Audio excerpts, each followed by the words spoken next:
Hi everyone. So in this video, we're going to work through a Year 12 integration question. And this question is from the AS sample paper. So the question says, given that the function f of x equals 2x plus 3 plus 12 over x squared, where x is greater than 0, show that the integral from x equals 1 to x equals 2 root 2 of f of x with respect to x is equal to 16 plus 3 root 2. But just before we get into the video, I want to make you all aware about a web app that I have created. Now, this app that you see on the screen here is designed to predict the 2027 Edexcel A-level maths topics that will come up in your 2027 exams. So now that the 2026 exams are finished, we now have access to those questions. So what I've done is I've analysed all of the questions from 2026 back to 2018 and also including the sample and the specimen Edexcel papers.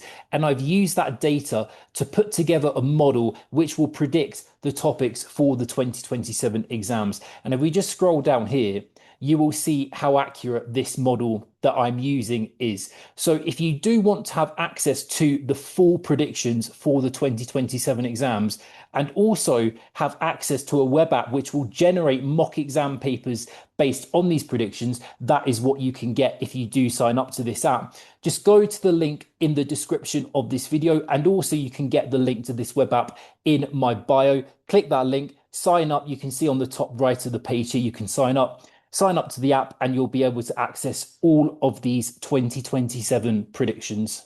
So we can just start by writing down the integral with the function subbed into f of x. So this becomes 2x plus 3 and then plus 12 over x squared, and then with respect to x. Now, hopefully you will realize that with this third term, that last term there, we're going to have to rewrite that as 12x to the power of minus 2, because then that will allow us to use our year 12 technique of integration, where we add 1 to the power and divide by the new power.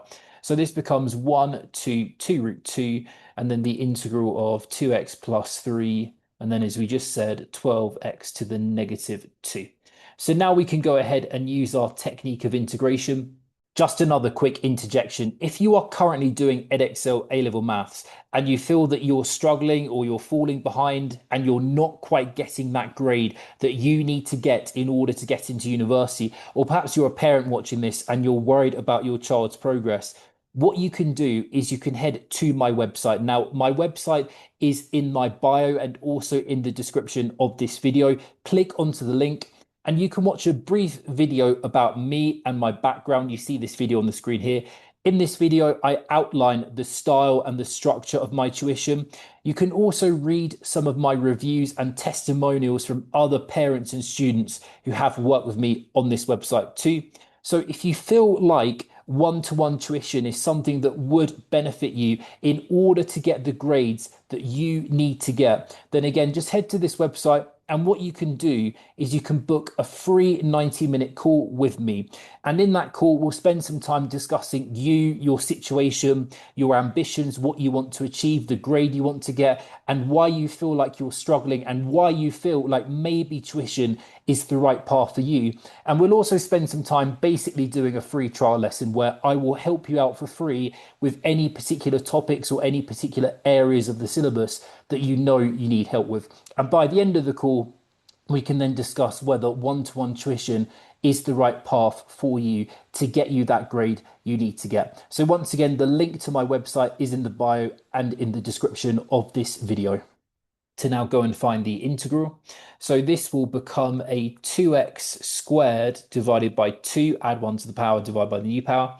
The 3 will become a 3x, and then the 12x to the minus 2 will become a 12x to the minus 1, because minus 2 plus 1 is going to be minus 1, and then divide by the new power of minus 1.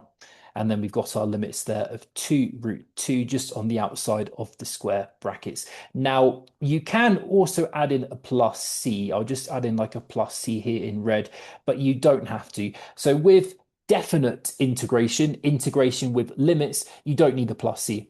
However, with integration without limits, indefinite integration, you do need the plus c. I know that some students are very prone to forgetting the plus c with indefinite integration. So if you're a student that tends to forget that plus c, I would just recommend always adding in that plus c regardless if you do forget that plus c. But again, as I just said, with definite integration, like this question here, you do not need the plus c necessarily. But again, you can put it in if you want to. Now we can just simplify the integration a little bit. So this is x squared plus 3x. And then 12 divided by -1 is -12.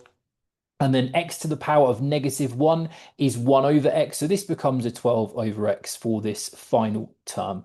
And again, we've got our limit. Sorry, I made a mistake there. That's not a limit of -1. That's a limit of +1.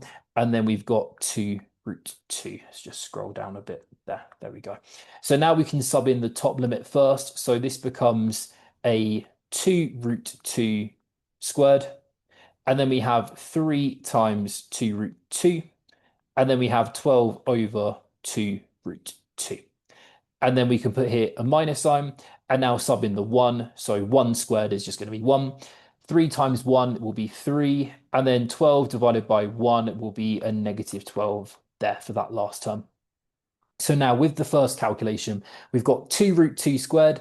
So that's 2 times 2, which is 4, and root 2 times root 2, which is 2. 4 times 2, that's going to be an 8. That's an 8 there. Now, next, we've got 3 times 2 root 2. That's going to be a 6 root 2. And then with this next term, we've got 12 over 2, which is 6. So this is 6 over root 2. And then subtract this last calculation. 1 plus 3 is 4. Take away 12 is 8. So we have a -8 inside there. So what we've got here, we've got 8 plus 6 root 2. Now with this third term, 6 over root 2 is exactly the same as 6 over root 2 times root 2 over root 2, rationalizing the denominator. So again, I'll just change the color here to red. And what we can do is say that this is the same as 6 over root 2 multiplied by root 2 over root 2. So then this third term is going to become 6 root 2 over root 2 times root 2. Root 2 times root 2 is 2. So this is 6 over 2 times root 2. 6 over 2 root 2. And then we've got the -8. So this becomes a +8. So we have 8 plus 8, which is 16. And then we've got 6 root 2, take away the 3 root 2 for the third term. So we're going to be left with our final answer of 16 plus 3 root 2. And if we just do a final little check, we can see that that is exactly what we had to achieve